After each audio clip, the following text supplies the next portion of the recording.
visiones apocalípticas, criaturas misteriosas, advertencias dramáticas. No es de extrañar que el libro de Apocalipsis sea tan aterrador para tantos. Es un libro que describe el fin del mundo tal como lo conocemos. Es caótico, es confuso y sí, puede ser bastante aterrador.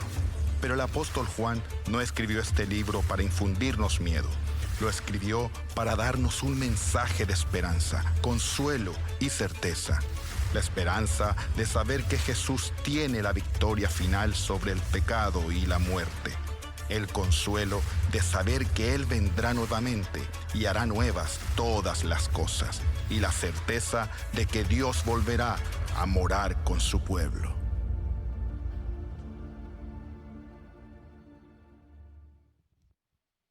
All right, muy bien, bienvenidos a todos una vez más. Les invito a abrir su Biblia conmigo al libro de Apocalipsis. Queremos terminar nuestra serie del libro en Apocalipsis para poder comenzar una nueva serie en febrero en el libro de Nehemías.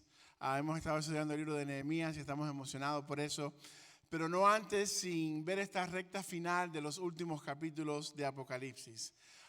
¿Quién de ustedes puede reconocer esta foto aquí que va a salir en pantalla y quizás pueda reconocer cuál es esta ciudad? ¿Alguien sabe cuál es esa ciudad? A ver, any guesses, como dicen algunos. Nadie sabe. Esta ciudad se encuentra justo al norte, la zona famosa, conocida como la zona desmilitarizada de Corea del Norte.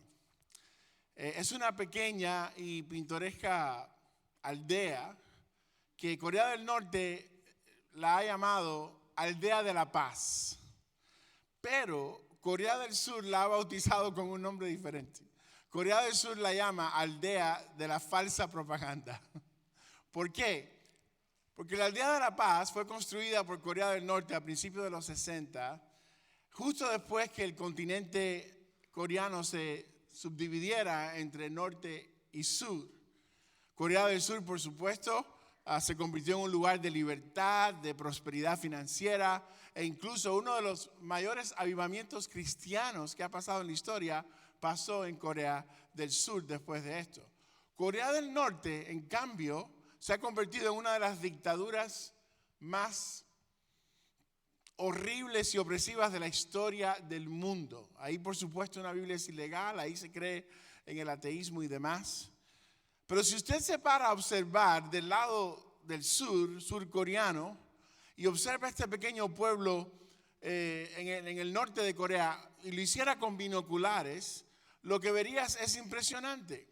Que esta ciudad tiene edificios pintados lindísimos con techos azules, así como los vimos en la foto, y verás también barrenderos bien vestidos en las calles, manteniendo las calles impecables. Las luces brillan por la noche. Recuerde que cuando esta ciudad se construyó en los 60, la mayoría de Corea del Norte ni tan siquiera tenía electricidad. O sea que mirar a este pueblo era como mirar a Disney World. Pero el problema es que todo es falso. Todo es absolutamente falso. La mayoría de los edificios son solo fachadas, no tienen habitaciones reales en su interior. Incluso muchas de las ventanas no son reales, son pintadas. Las luces funcionan con controles automáticos. Los barrenderos son agentes del gobierno asalariados que simplemente hacen lo que hacen todos los días como actores para impresionar a los observadores del otro lado de la frontera. ¿Por qué empiezo el mensaje hoy así? Bueno, primero nos recuerda de orar por pueblos que todavía siguen bajo dictaduras políticas. Amén. Pero la verdadera razón de empezar este mensaje con ese gran contraste entre Corea del Norte y Corea del Sur es porque los últimos capítulos de Apocalipsis se tratan de una guerra entre dos ciudades. Dos ciudades que no pudieran ser más diferentes también que estas dos de Corea del Norte y Corea del Sur. Una se llama Babilonia y la otra se llama la Nueva Jerusalén. Y no puede ser más diferente una de la otra. Son polos opuestos. Una es una dictadura para el alma en cadenas perpetuas y otra es libertad y vida nueva para el alma. Babilonia en la Biblia representa ¿qué? Cada vez que usted lee Babilonia en la Biblia, lo vemos desde Daniel y otros capítulos. Bueno, representa este mundo de sufrimiento, de pecado que ignora a Dios, un reino corto, mortal, que representa esta corta vida y también representa el pecado, la inmoralidad de este mundo. También representa la apatía y la rebeldía de todo el que ignora al Dios que hizo el universo. Y la Nueva Jerusalén representa todo lo contrario, todo lo que es bueno y vida eterna. Y todos aquellos que se humillaron ante Dios, que se arrepintieron de sus pecados y siguen al Señor. El capítulo 18 de Apocalipsis, tienes que leerlo en tu casa, está bien fuerte. Pero es el juicio final seguro que vendrá sobre Babilonia y todos aquellos que piensan que hay más placer en este mundo que en el Dios que lo hizo. Babilonia representa el orgullo de humanos creídos que rechazan a Dios. La Nueva Jerusalén representa a aquellos que siguen a Jesús y que terminan reinando una eternidad en este nuevo paraíso, en esta nueva ciudad que desciende del cielo, como lo dice el capítulo 21 de Apocalipsis, como cielo nuevo y tierra nueva. Obviamente una ciudad representa el reino libre y eterno de Dios y la otra representa el reino mortal centrado en sí mismo de los humanos. Creo que fue en el año más o menos 2006, 2007, cuando yo leí una verdad bíblica que San Agustín dijo acerca de estas dos ciudades que cambió mi corazón realmente. Fue creo que en ese año 2006-2007 cuando me enteré de los escritos de San Agustín acerca de Dios, de su palabra y los comentarios de San Agustín acerca del Evangelio. San Agustín dijo que toda la historia de la humanidad podría caracterizarse como una lucha entre dos ciudades. Se está refiriendo aquí a estos últimos capítulos de Apocalipsis y a todos los demás lugares en la Biblia donde refieren estas dos ciudades. Y él se refirió, o él llamó a Babilonia, él le puso un nombre, la ciudad del hombre, y llamó la Nueva Jerusalén la ciudad de Dios. La ciudad del hombre, Babilonia, dijo San Agustín, se funda en el amor a sí mismo, aun si toca despreciar a Dios. Y la ciudad de Dios, la Nueva Jerusalén, dijo San Agustín, se funda en el amor a Dios, aun si tengo que despreciarme a mí mismo. Y aquí lo importante es que cada humano solo puede buscar y establecer su vida y su hogar en una de estas dos ciudades. Están los que viven libres en el reino de Dios, los cuales sufren solamente 100 años en esta vida, pero su fin es placer eterno por siempre. Y están los presos que viven para sí mismos, los cuales ríen por solamente 100 años, pero sufrirán horrores eternos por siempre en una ciudad eternamente separada de Dios. Ahí se cumple muy bien el dicho. Yo digo que muchos dichos son muchas veces frases bíblicas que la gente ajusta a la cultura, pero aquí vendría muy bien que realmente, según Apocalipsis, el que ríe último ríe mejor. Juan escribe el libro de Apocalipsis para desenmascarar la falsa propaganda de Babilonia. Así como en norte de Corea está esta ciudad que te da una falsa propaganda que todo ahí es bello y hermoso, pero es falso. Aquí en estos últimos capítulos de Apocalipsis son fuertes porque desenmascara la falsa promesa de este mundo. Para que veas que todas las promesas en este mundo son falsas y vacías.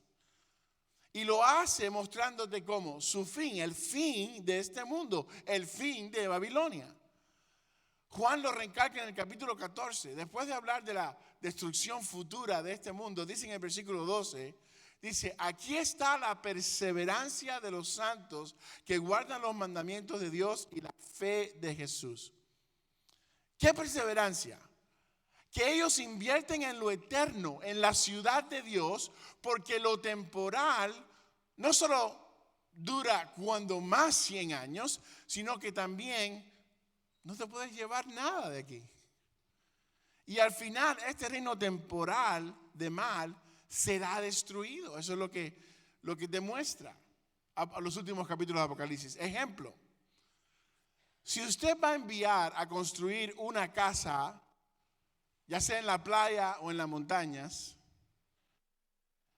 donde todos los científicos geológicos dicen que en 5 años esa tierra sin duda colapsará en agujeros por problemas subterráneos, lo amoroso de parte del que sabe eso es avisarte antes de que des el dinero para la casa, para que en 5 años no te quedes sin hogar y no inviertas tu tiempo, tu devoción en un fin que va a ser vano.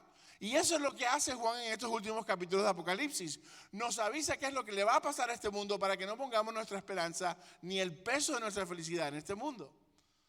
Por eso me gusta tanto el catecismo de Heidelberg que leímos hoy, que el grupo de alabanza les dirigió en este tiempo y leyó con ustedes.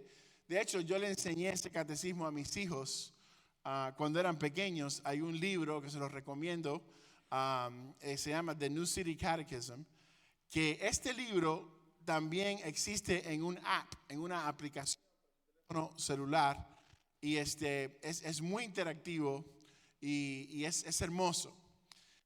Me encanta la primera pregunta que usted vio que Abby compartió con usted, que básicamente es: ¿cuál es nuestra única esperanza y consuelo en la vida y en la muerte? Pertenecer a nuestro Señor Jesucristo. Los últimos capítulos de Apocalipsis muestran claramente el contraste entre una vida sobre la roca, Jesús, y una vida sobre la arena, que es cuando confiamos en nosotros mismos y en lo que este mundo temporal ofrece. Y una de esas esperanzas es real y eterna, va a perdurar por siempre, y la otra cuando más dura 100 años. Y la pregunta es: ¿por qué construir tu vida en un reino mortal y pasajero que tiene fecha de vencimiento? Esta es la perseverancia de los hijos de Dios. Dice el versículo 14: construir en un reino que será eterno. En las palabras del misionero C.T. Studd, solo una vida aquí, la cual pronto pasará. Solo lo que hagamos por Cristo perdurará. Ahora, ¿notó la palabra perseverancia en ese versículo 12 del capítulo 14? Juan sabe que vivir la vida cristiana requiere resistencia, paciencia. Porque para pertenecer a Dios hay que vivir por algo que aún no se puede ver. Ahora, este concepto de vivir por algo que no se puede ver, no lo haga más difícil en su mente de lo que debe ser. Cuando yo le propuse matrimonio a mi esposa hace 26 años y pico, o más,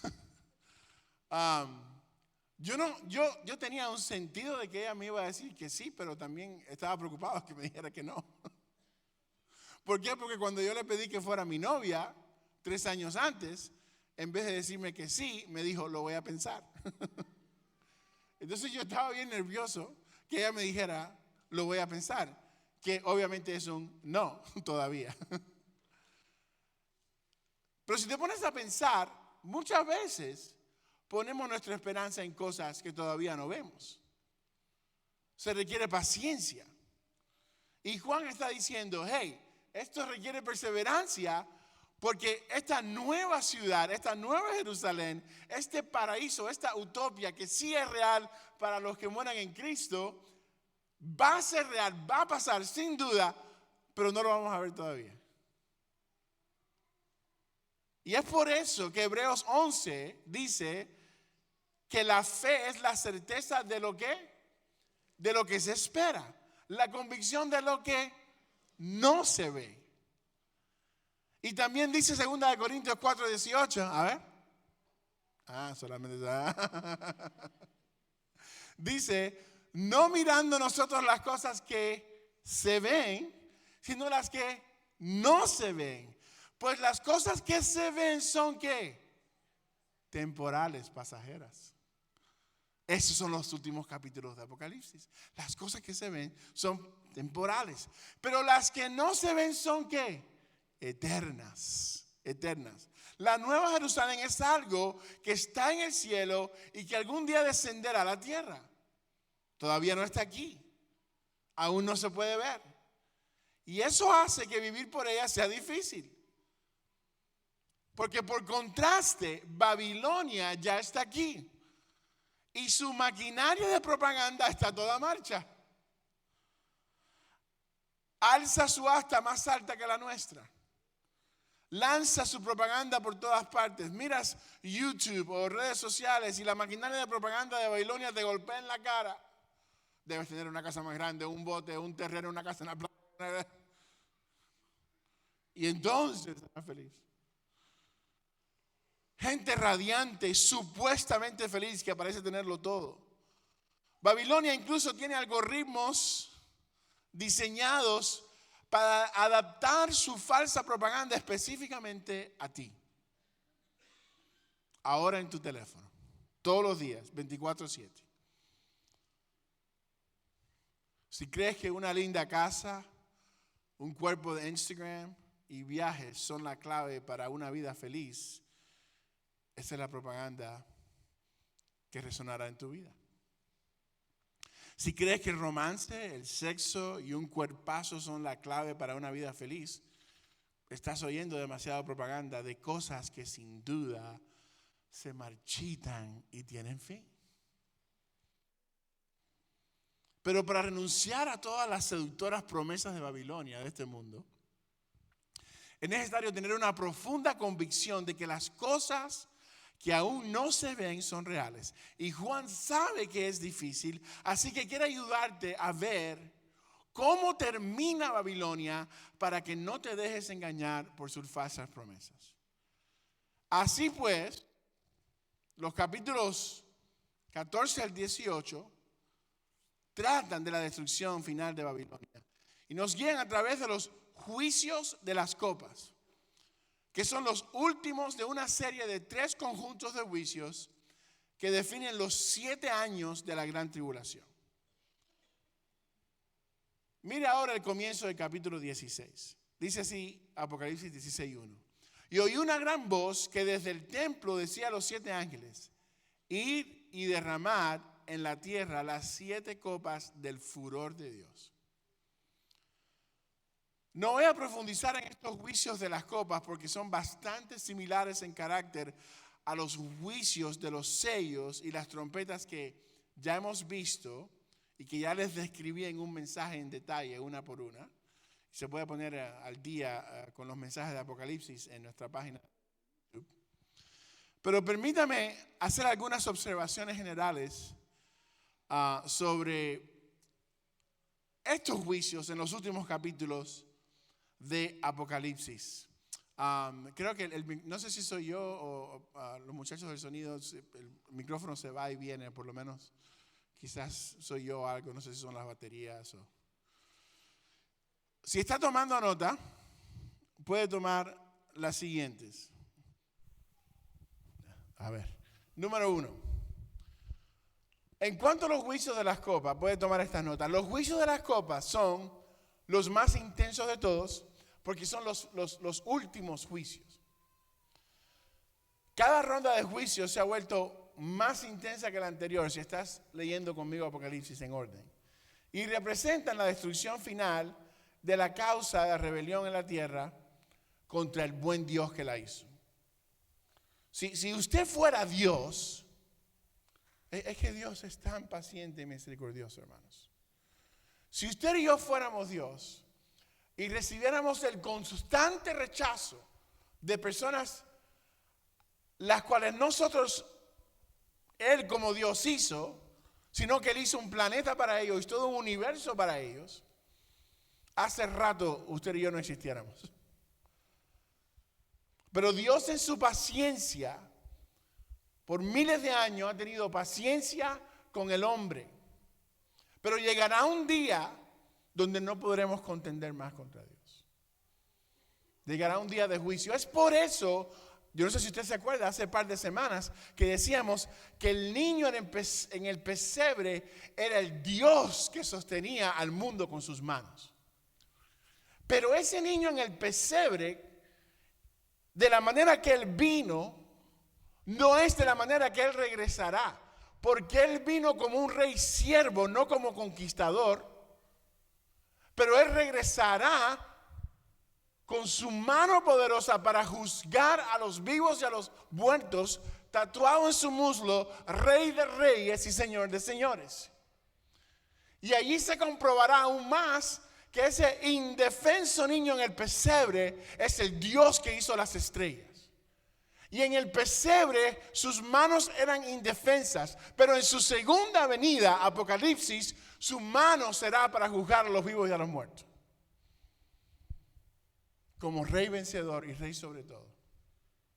Sobre Satanás, sobre sus demonios y sobre nuestro pecado y nuestra rebelión. Así que los juicios de las copas son los más intensos de todos. Número 2, al igual que los juicios anteriores, los juicios de las copas guardan una sorprendente similitud con las plagas de Éxodo. Aprendemos, por ejemplo, que en la primera copa aparecen llagas dolorosas en la gente de la tierra, similares a la plaga egipcia de sarpullidos con úlceras. ¿Se acuerda cuando vimos las plagas en nuestra serie en Éxodo? En las copas 2 y 3, en Apocalipsis, las aguas se convierten en sangre, lo cual es una especie de metáfora de la contaminación del suministro del agua. Y eso es similar, por supuesto, a cuando Moisés convirtió el río Nilo en ¿qué? En sangre durante la primera plaga. En la quinta copa, la oscuridad cubre la tierra, lo cual también ocurrió en una de las plagas de Éxodo. Y en la sexta copa hay una explosión de ranas en la tierra. De hecho, veamos esta rápidamente en este capítulo 16 de Apocalipsis, versículo 13, dice: y vi salir de la boca del dragón, de la boca de la bestia, de la boca del falso profeta, y de hecho vimos esas tres bestias en dos mensajes diferentes. En un mensaje en diciembre, al principio de diciembre, y en otro mensaje el día de Navidad. Y sí, parece extraño que predicamos el día de Navidad de un dragón, pero si hoy el servicio de Navidad va a entender. Y dice: y vi salir de la boca del dragón, de la boca de la bestia, de la boca del falso profeta, a tres espíritus inmundos semejantes a ranas. Por eso no me gustan las ranas. Pues son espíritus de demonios que hacen señales. Vimos que los demonios también hacen señales porque quieren ser copiones de Dios. Los cuales van a los reyes de todo el mundo a reunirlos para la batalla del gran día del Dios Todopoderoso. Esto, por supuesto, es similar a la plaga de ranas del Éxodo, excepto que esta vez Juan nos dice explícitamente que las ranas son demonios y estos demonios recorren la tierra incitando a las naciones para la batalla de Armagedón. Así que hacen que el anticristo, básicamente lo que estoy diciendo, se enfurezca. Batalla que tampoco van a ganar porque hay un rey sobre todo. Aleluya. En la séptima copa caen granizos gigantescos sobre la tierra, lo que también ocurrió, por supuesto, durante el Éxodo. Muy bien. Quería que viera esta similitud entre las plagas del Éxodo y los juicios finales contra Satanás y una humanidad que ignora a Dios. ¿Por qué mostrarle esto? Porque Dios hizo la creación perfecta, pero Satanás y la humanidad, el pecado de la humanidad que se revela contra Dios, y en Éxodo las plagas son como un juicio que tal parece deconstruir el orden bueno de lo que Dios hizo, de lo que Dios creó. Y aquí en Apocalipsis vemos una destrucción similar. Sin embargo, el punto es que Dios elimina y erradica el pecado que viene a desrumbar, la destrucción, desconstruir el orden bueno y creado por Dios. Acuérdense que en el jardín del Edén lo teníamos todo. Pero estas plagas y estos juicios, usted puede ver la similitud porque el fin de Satanás siempre ha sido matar, hurtar y destruir. Pero el mismo Dios que hace eso, hace todas las cosas nuevas. Ese es el punto también de Apocalipsis. No es solamente revelarte lo terrible de los juicios finales, es también darte la esperanza de que el Dios de los cielos hará todas las cosas nuevas. Y este mismo Dios hace las cosas nuevas para que todo el que cree en Él no se pierda y pueda disfrutar de un cielo nuevo y una tierra nueva donde jamás existirá el pecado y el dolor.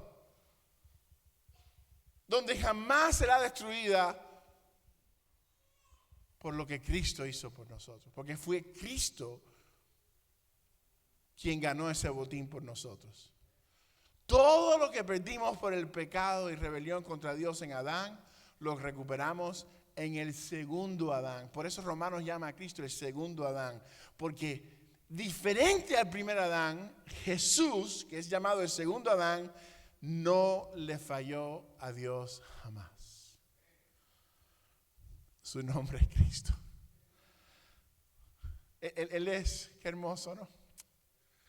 Satanás desconstruyendo, rompiendo todo lo bueno que Dios hizo, y aquí Jesús como constructor haciendo todo mejor. Aleluya.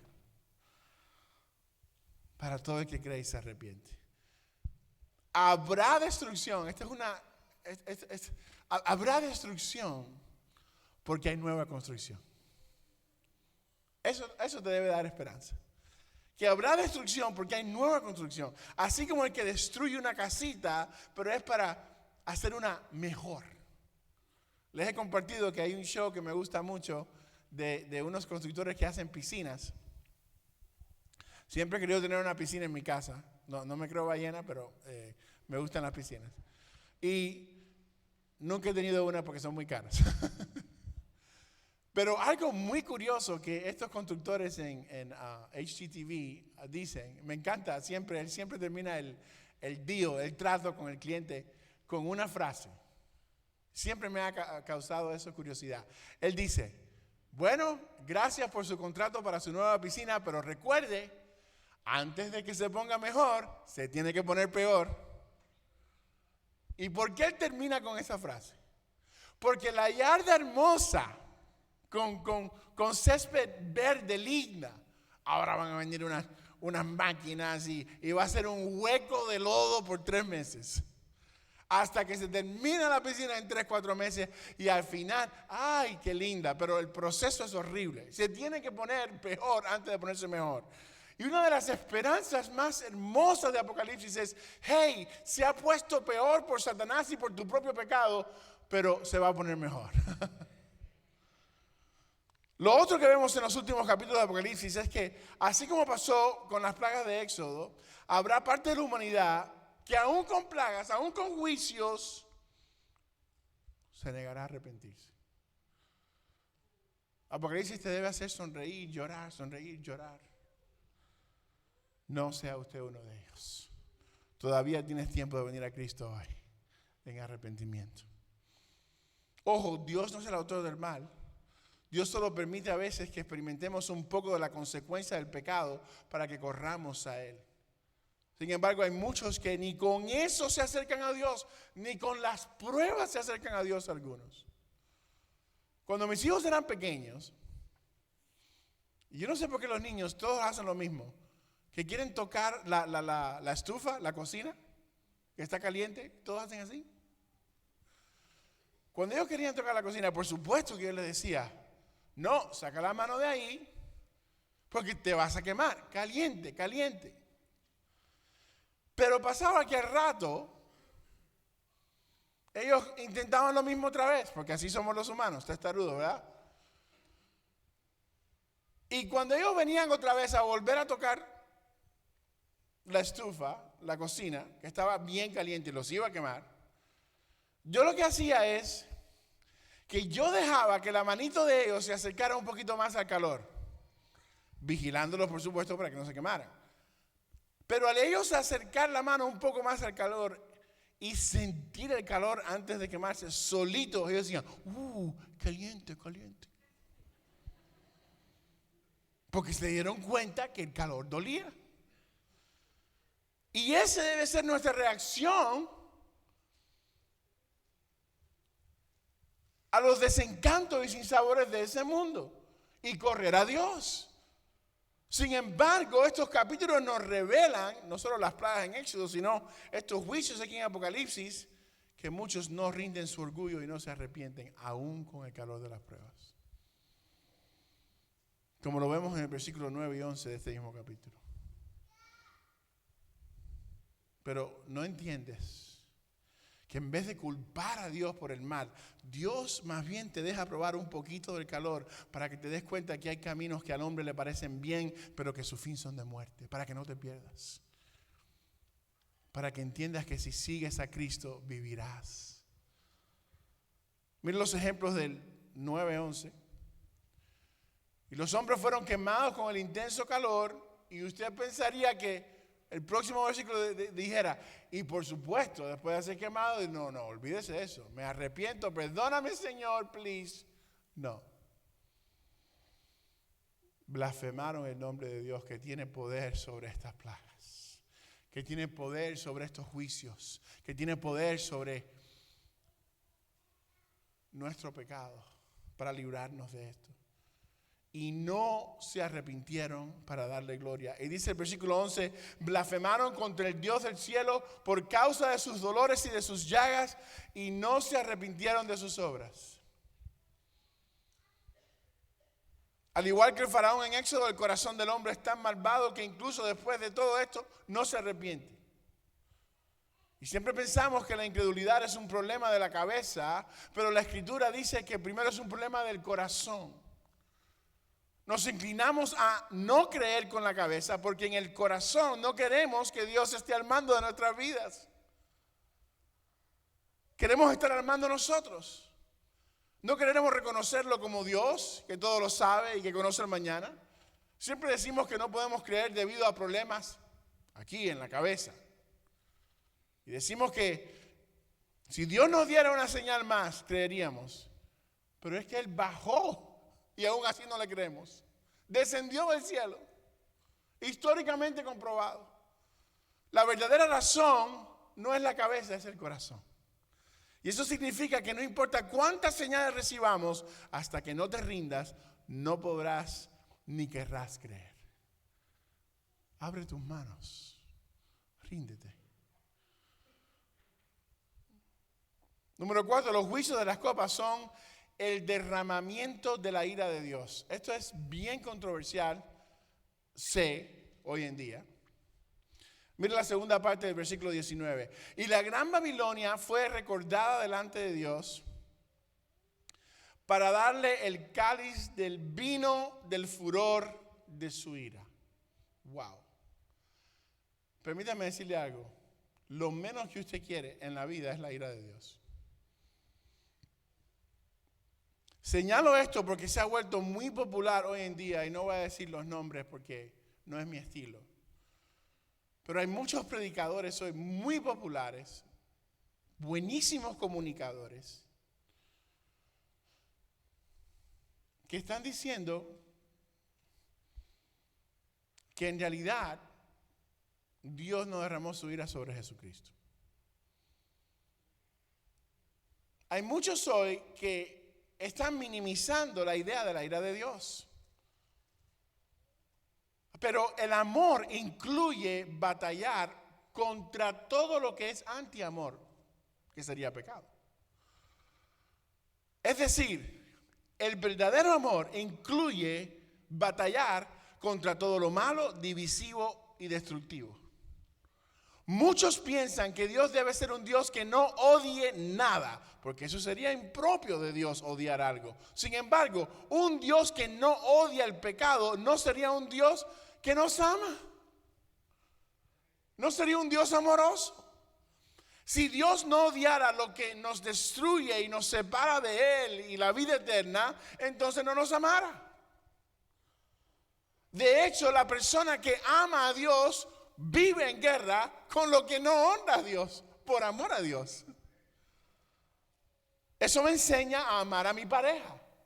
Por ejemplo, si yo sé que hay una palabra que enoja o duele a mi pareja, yo la voy a eliminar de mi vocabulario y estaré en guerra con eso que duele y era mi pareja si en realidad la amo?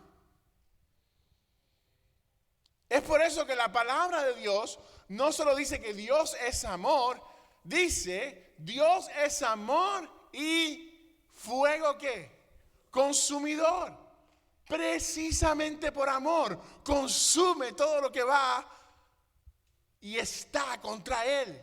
Él siendo ¿qué? Amor.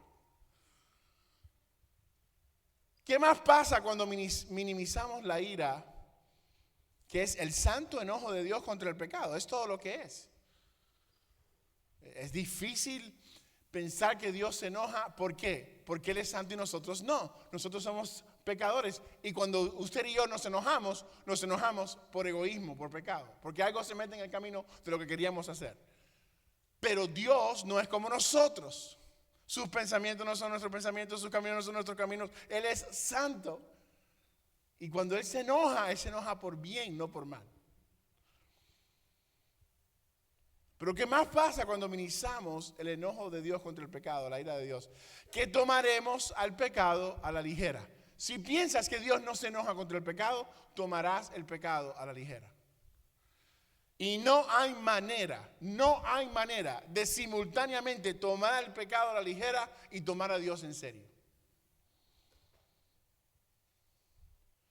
Si tomas a Dios en serio, tomarás el pecado, no tomarás el pecado a la ligera. Pero si tomas el pecado a la ligera, no tomarás a Dios en serio.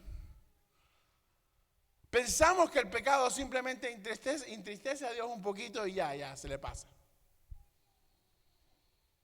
Algunos predicadores, como le digo, están diciendo que en la cruz Dios no estaba derramando su ira sobre Jesús en nuestro lugar.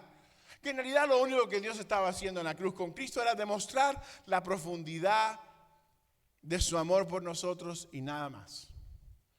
Esta es una herejía peligrosa porque usa una verdad mezclada con mentira, que son las peores herejías.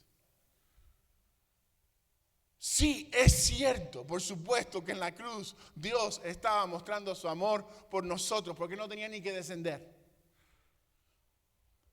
Pero no es cierto que Dios no estaba también derramando su ira y justo juicio contra el pecado sobre Jesús. El milagro no es que Dios se hizo el de la vista gorda y le dio un pase al pecado de la humanidad.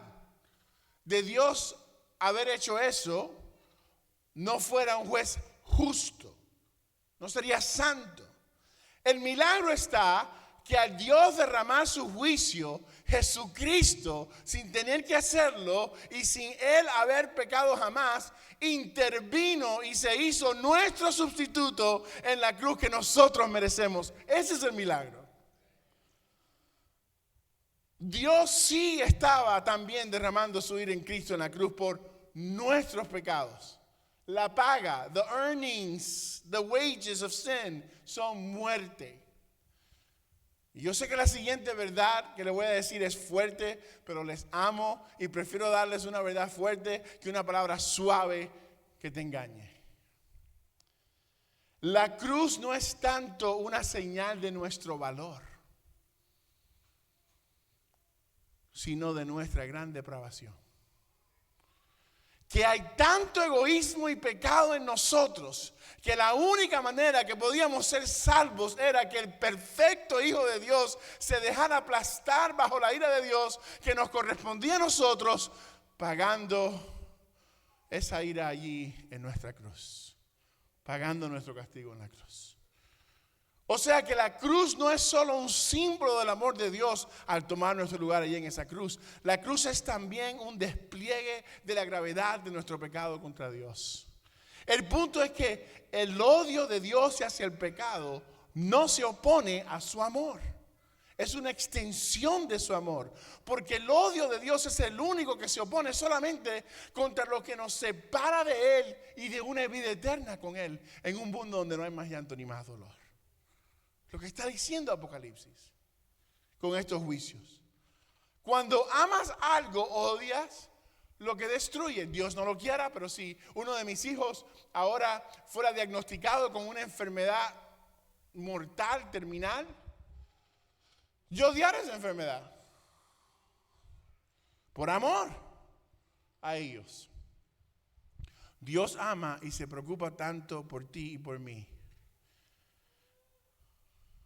Lo hace tanto que Él no va a ignorar la enfermedad más grande que nos separa de Él, nuestro pecado y rebelión.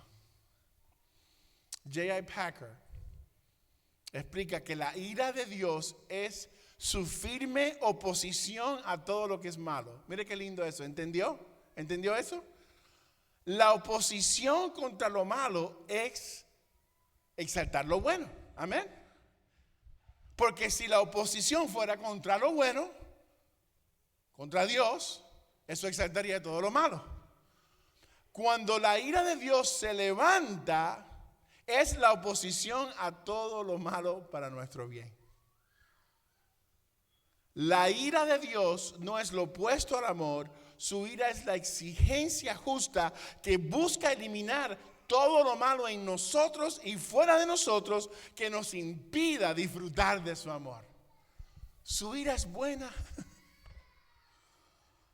Ahora, si usted está escuchando este mensaje y está pensando, ok, pastor, pero ¿qué tengo que ver yo con todos esos juicios y con esas cosas complicadas en Apocalipsis? Yo no soy tan malo, yo no soy tan mala. Si ese es usted, permítame con amor rogarle que ya sea que hayas asistido a una iglesia toda tu vida o que hoy sea la primera vez, te ruego en el nombre de Jesús que consideres en la gravedad de tu propio pecado contra el Dios que hizo el planeta donde vivimos y que nos da la vida. No tengo tiempo hoy de mostrarte con 5 argumentos científicos que Dios es real y el creador del universo, por eso se llama Dios. Pero Dios es real y es el creador del universo y Él es perfectamente santo y es quien nos presta el oxígeno para tomar una respiración más y un paso más. Considera que ese Dios que te da la vida es el mismo que ignoras tanto. Ignoras su palabra. Ignoras su misión. ¿Cuántos discípulos hiciste en el 2025?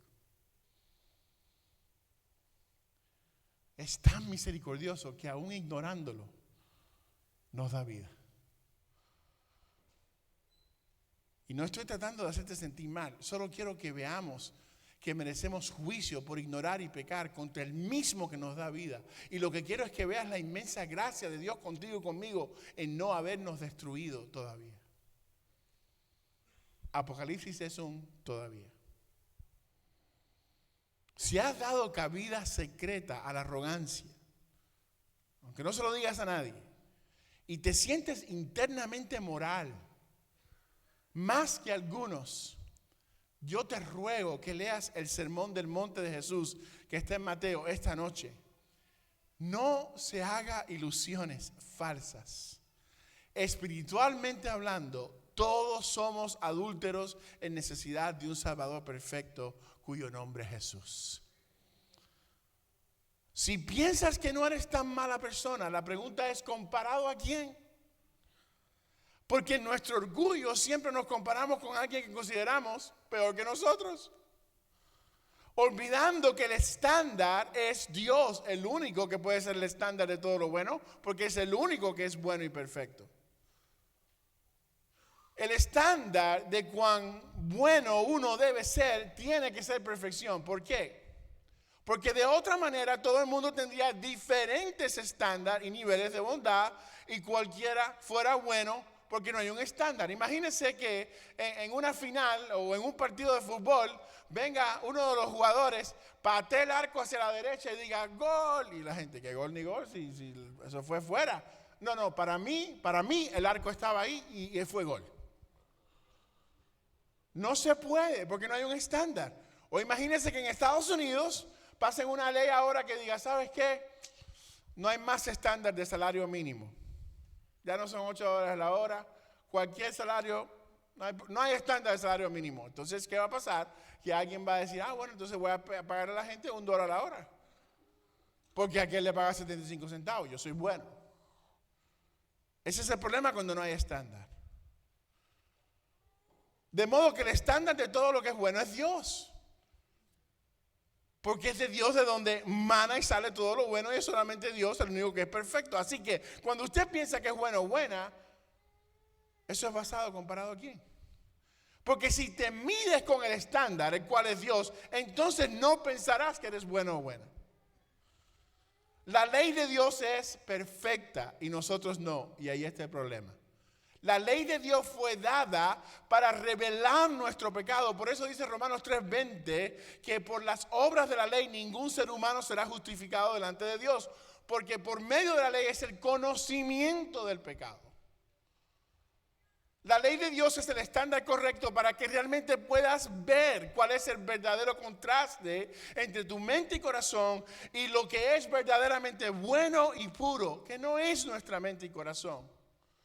Por eso me gusta tanto este ejemplo de la ovejita. Yo sé que es una anécdota ahí que yo inventé, pero hace el punto. Y la anécdota es la siguiente, que había una ovejita en un establo que se creía limpia. ¿Por qué? Porque ella se veía blanca, porque se estaba comparado con la vaca y dice, mira cuántas manchas negras tiene esa vaca blanca. Y después se comparaba con el cerdito. Mira ese cerdito lleno de lodo. Yo soy más blanca. Yo soy limpia. Yo soy buena. Y un día nevó. Un día nevó que hay una nieve tremenda. Y por primera vez pudo ver lo que era verdaderamente blanco. ¿Cuál fue el problema de la ovejita? Que se estaba comparando con el contraste incorrecto.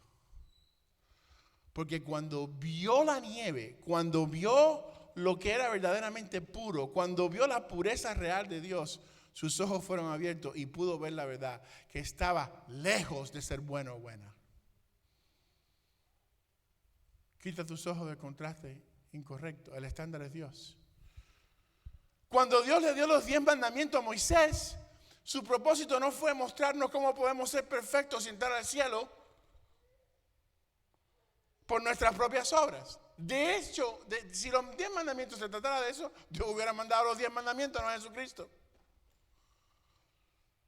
No, Dios sabía que nunca podríamos vivir a tal altura.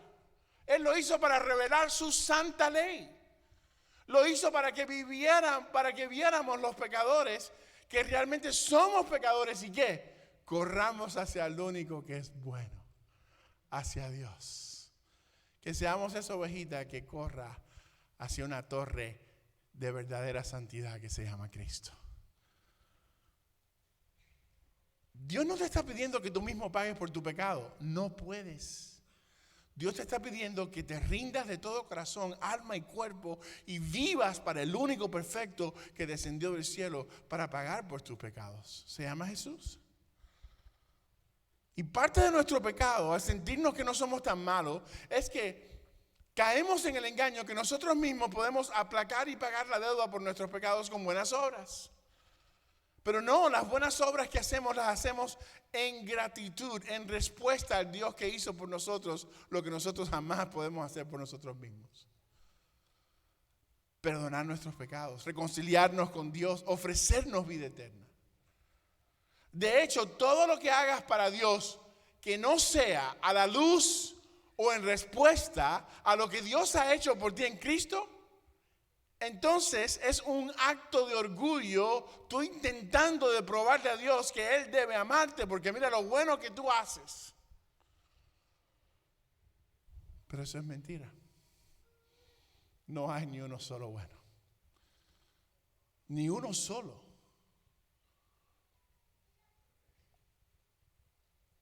Y eso es lo que Apocalipsis te está revelando. Que vienen juicios, porque juicio es lo que la humanidad se merece por rehusarnos a vivir y perseguir la mayor causa y gozo que existe, el Dios que nos hizo. Y en nuestra idolatría lo que hacemos y en lo que soñamos revela que le decimos a Dios todo el tiempo, no Dios, tú no eres lo mayor. Tú no eres lo más valioso y más precioso para mí. Estas otras cosas que persigo son más bellas que tú. Por eso las persigo más que a ti. Es la realidad de nuestro corazón. Y Satanás no quiere que lo reconozcas para que no encuentres vida en Dios ni te arrepientas, sino para que caigas con Él en estos juicios aquí en Apocalipsis que fueron diseñados para Satanás y sus demonios. ¿De qué nos vale entender los detalles de los juicios en Apocalipsis si ignoramos que Apocalipsis es un amoroso aviso para que todos nosotros veamos lo que es un futuro sin Dios? Y este es mi temor con Apocalipsis, que usted adquiera conocimiento y al fin entienda estas cosas difíciles, pero que solo sea un ejercicio académico de puro conocimiento. La Biblia dice que el conocimiento envanece. Me encanta como lo dice la versión en inglés, dice knowledge puffs up. Te llena la cabeza, te la infla. La Biblia dice que si sabemos hacer lo bueno y no lo hacemos, eso es pecado. Pero insistimos en saber cómo hacer más cosas buenas mientras nos rehusamos a hacer lo bueno que ya sabemos.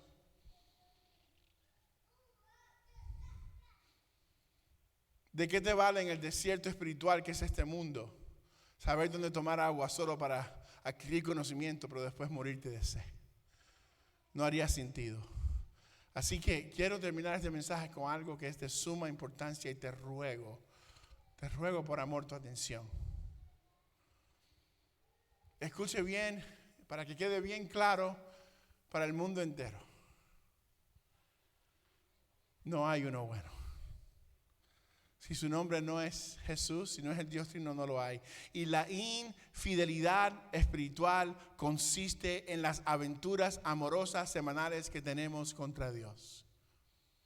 ¿Sabía eso? Que tenemos aventuras amorosas semanales que son infidelidad contra Dios, donde nos enamoramos, nos maravillamos y adoramos más un montón de otras cosas que a Dios, soñando en esas cosas más que en Dios. Por eso tienes que darle una patada bien lejos a estas cosas, estos teléfonos durante los 21 días de ayuno y oración. Ay, yo no sé si pueda. Son 21 días, no te vas a morir.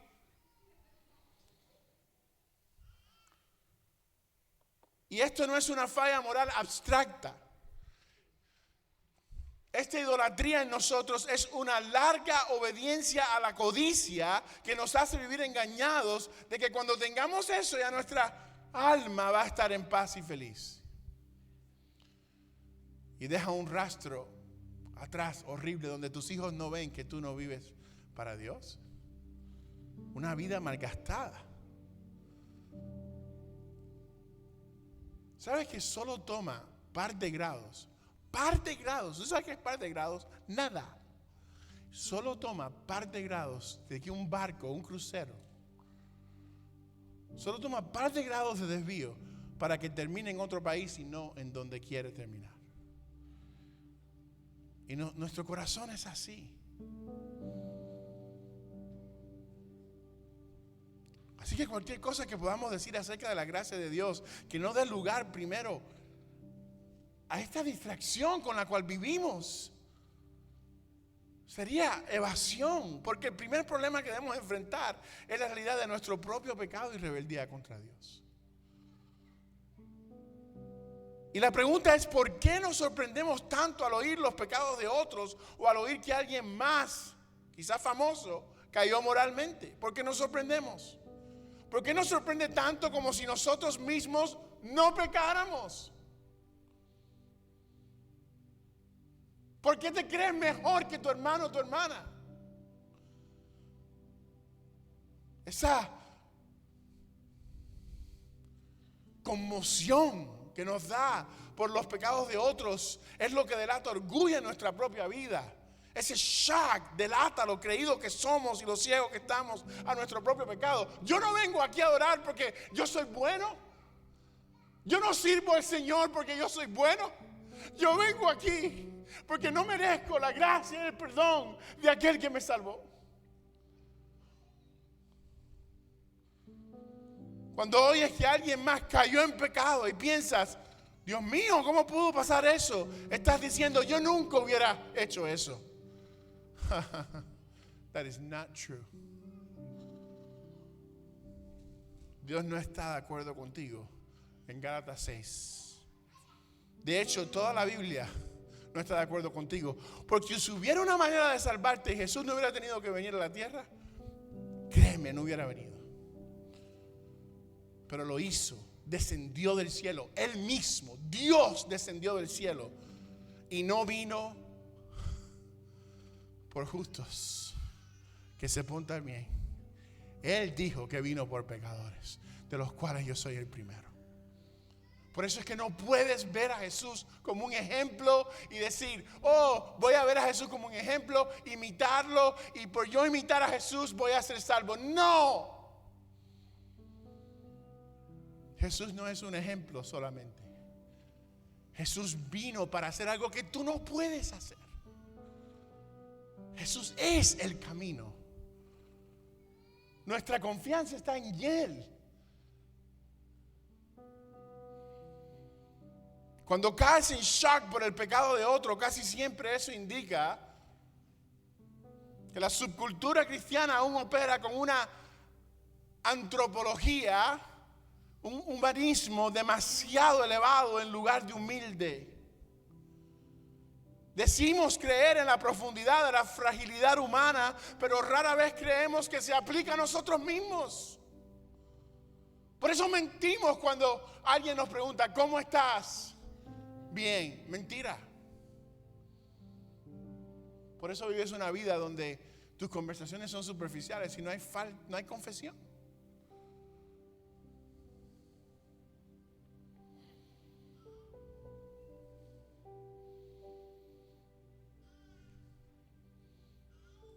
Rara vez creemos que la fragilidad humana se aplica a nosotros mismos o aún a los que admiramos. Allí pensamos en pecar como si fuera una teoría, pero no algo que hacemos nosotros mismos, ni nuestros héroes tampoco. En algún momento del camino hemos llegado a creer que existe una diferencia fundamental entre ciertas personas y el resto de nosotros, que algunos como nosotros son menos frágiles. Hermanos, si yo no caigo en pecado moral escandaloso, es por la pura gracia de Dios. Pensamos que somos menos capaces de fracasar, pero no existe una diferencia fundamental entre nosotros a nivel de la naturaleza humana. No existe. La idea de que algunas personas no luchan con los mismos miedos, tentaciones y contradicciones que los demás es un mito. Los seres humanos son esos, seres humanos, con los mismos defectos, ansiedades y tendencias pecaminosas en general. Nadie vive fuera de los límites de la realidad de la naturaleza pecaminosa humana. Por más espiritual que te creas, todos nacimos en pecado, como dice el Salmo 51. Todos. Alguien dijo una vez que todos estamos a 3 días de convertirnos en titulares de prensa. Y que la gente no considera que ya estamos en el segundo día. Todos hemos fallado, todos quedamos cortos, dice Dios en Romanos 3. Todos, en todas las culturas, vocaciones, escuelas de pensamientos y convicciones bajo el sol, todos pecamos. Isaías 53:6 dice literalmente, todos nosotros nos descarriamos como oveja, cada cual se apartó por su propio camino. Ofende a Dios que te creas algo. Estos juicios son para nosotros también, a menos que nos arrepintamos y reconozcamos nuestro pecado. El mundo está maldito por el pecado y va en deslice hacia una muerte eterna si no confías tu vida a Cristo. El pecado es una realidad compartida, presente a diario en nuestras vidas, en lo que sí participamos. Algo que nos afecta absolutamente a todos. Así que, si su teología te deja en shock ante el fracaso de los demás hacia Dios, debes preguntarte si crees en ti mismo más que en Dios y evaluar si estás engañado. Porque, amada familia, no somos tan buenos como creemos. Más bien somos más pecaminosos de lo que reconocemos. La única rectitud y santidad que reside en un cristiano es la de Cristo Jesús. la cual Dios cuenta nuestra por pura gracia y misericordia. No hay nada bueno y santo de lo cual tú seas el autor. Dios es el autor de todo lo bueno en nosotros y a través de nosotros.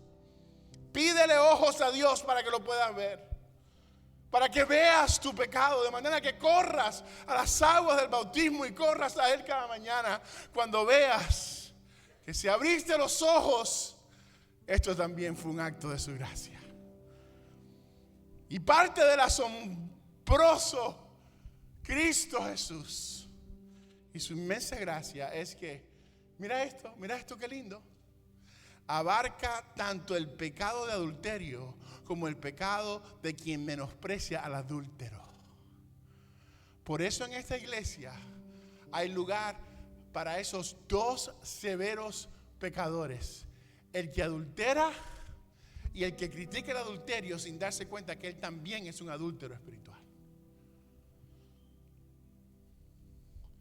La gracia de Cristo no excusa el tipo de devastación interna, no ignora a los heridos. Su gracia no pregunta si una caída es peor que la otra. La gracia de Cristo simplemente aparece donde más se necesita.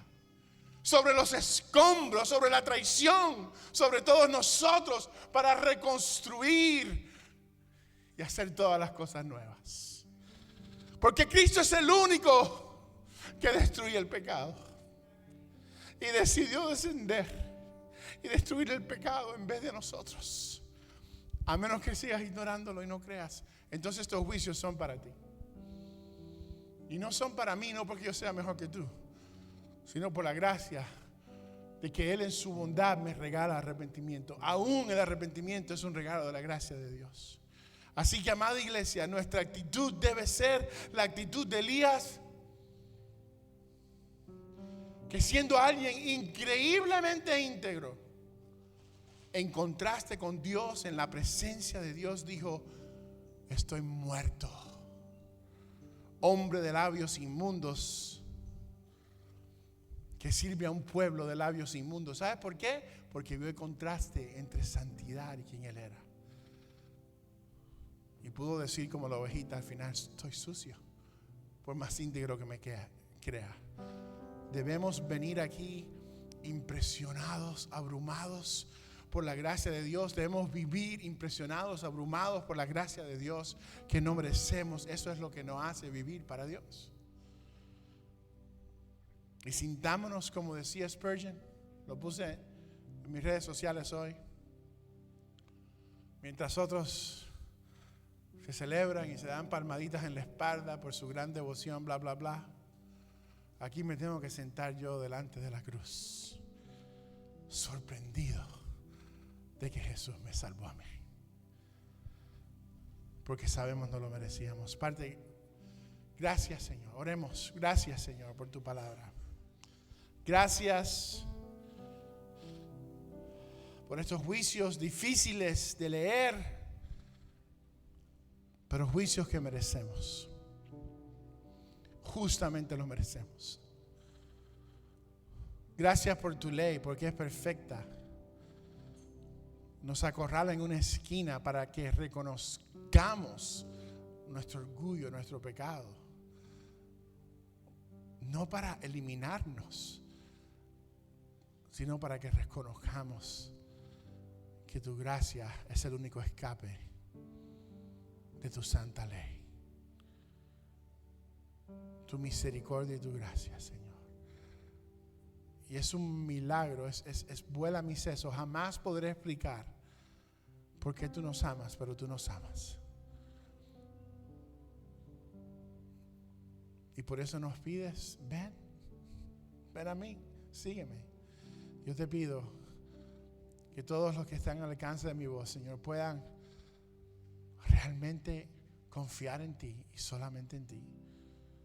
Es tu rectitud, como cantábamos en esta nueva canción que por tu gracia nuestra iglesia escribió también, Señor, que es tu rectitud, no la mía, la que me hace salvo. Es tu obediencia, es tu vida, es tu nacimiento, tu vida, tu muerte, tu resurrección. Y gracias porque tú prometes vida eterna escape de estos juicios y un paraíso a todos los que creen en ti. Ayúdanos a esperar, danos paciencia. En el nombre de Jesús oramos. Amén y amén.